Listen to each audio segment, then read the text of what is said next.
Hi guys, welcome to the Fiat Diaries. This is Lucy Diaries 39, and I just wanted to give a little update for the Japan mission, so like the Japan Diaries. So what happened last Wednesday, this is all kind of out of the blue, but I was going to a prayer healing night, and on the way there, I was reminded of this thought that I've had in the past so this idea of me living in Japan for like a year, and this idea keeps resurfacing. I was like, okay, is this from you, God? And it kind of makes sense to me because in high school, our school was like an international school, so we had this program called an intensive English program, and I helped mentor kids in that. And from there, I was open to a possibility of teaching English as a second language. And so that brought up that desire then, but I kind of just navigated that, and it hasn't really come up since because I've gone into a counselling degree. So yeah, and then all of a sudden it's come up again. Like if I lived in Japan, or I couldn't apply my counselling degree because the language barrier, for one, is massive with counselling, and the culture, so the cultural barrier, so that it's a bit impossible applying that. But it makes sense to, if I were to live there, I would teach English as a second language. And I was like, okay, cool. God, if this is from you, like, just make it really clear. And then I tell this to Patsy, I turn to her, and she's like, well, no way, because she had this dream that morning of her doing mission somewhere, and then me living in Japan and making friends there.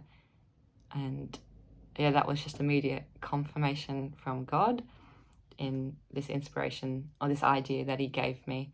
So yeah, God wants to give us the desires of our hearts, and if you're truly trying to pursue him, he'll make it pretty clear whether the inspirations we have are from him or not. And it says in the Bible, we can make our plans, but the Lord determines our steps. So I think it's like good to make these plans, and even though it's in the future for me, that would be a couple of years, it's something to work towards for me. And it may look different than I expect, but I think there's excitement and something to hope for as I work towards this, and I'm open to wherever he leads me through that. So that was, all of a sudden, and yeah, really encouraging for me, and I'm super excited, even though that would be a long time coming. But yeah, it gives me this time to prepare, and I see that nothing I do now will be wasted. So all the skills that God is growing in me now will be used for the future ahead. So it's just to focus on living intentionally with what he's entrusted me with now. And that for me looks like applying myself to my fullest capacity with my studies, just really being disciplined with that. And it also means being intentional about loving the people around me. And I'm not saying I'm perfect, because yeah, I definitely struggle with a lot of people, or giving my full self, or finding balance, but it is a daily venture to pursue God even when it's difficult. So there's rough days, but having a goal in mind at the end helps motivate me to overcome these battles. Yeah, so that's exciting. And something else that's happened is I found this Japanese teacher in my parish, which is crazy how it all came about, because I was teaching her son in a church class, and found out his mum teaches Japanese at a Catholic school. And so I was trying to contact her, and this one day I go to mass, and at this point I've been really busy and I haven't been able to get to daily mass. But I went to that one, and I see the boy with his whole like family and extended family fill up a whole pew, and realize, oh, she must be there, even though I've never met her before, seen her. And then they happened to be at that mass because it was like an anniversary for them, and they do that once a year. And so I was able to speak to her after, and then from there, I've been in contact with her, and she'll either tutor me or pass me on to someone else. We'll just really entrust that to God. But yeah, that was such a blessing and a miracle how that came up.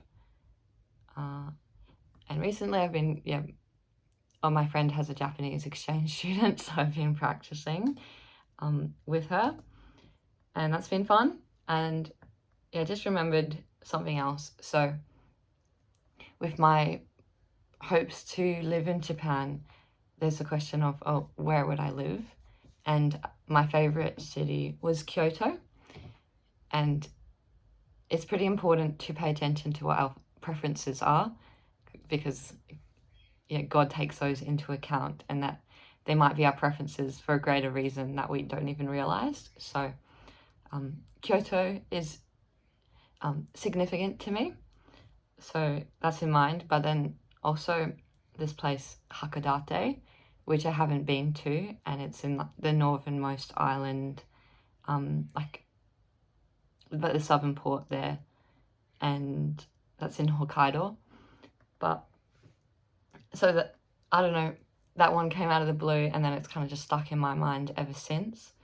And it was based off a dream I had, and this dream was in 2024, so the 28th of January.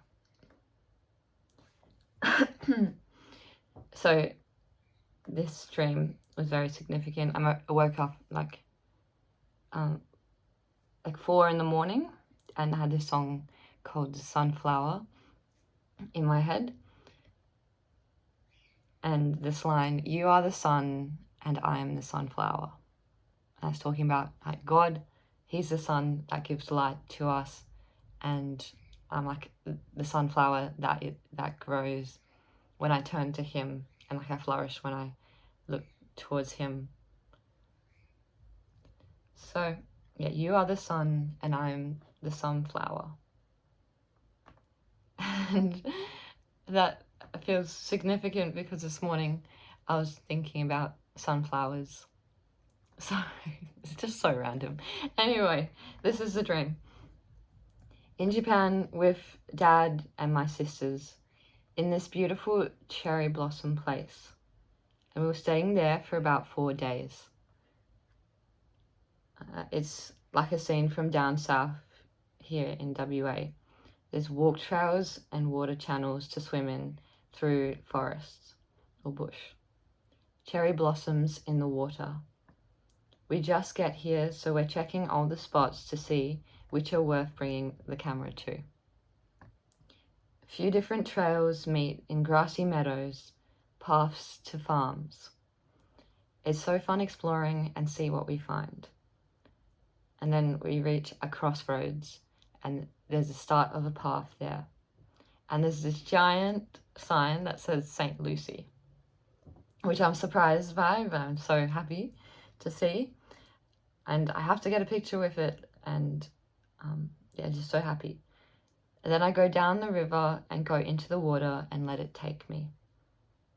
And there's a few holiday tourists or tourist places, like what I would find at this beautiful place I've been to over east in New South Wales in Australia. It's so beautiful. So following the course of the water, I heard there were cherry blossoms somewhere here, but I'm not sure. Someone directs me and they say, "Keep going, love." And they are kind. Then I'm on my own again with the splendid scenery around me. And all these like bougie properties along the water edge, fancy farms and holiday homes, wineries, a maze of waterworks and pools. Then I reach the big pool lake at the end, where Dad and my sisters are.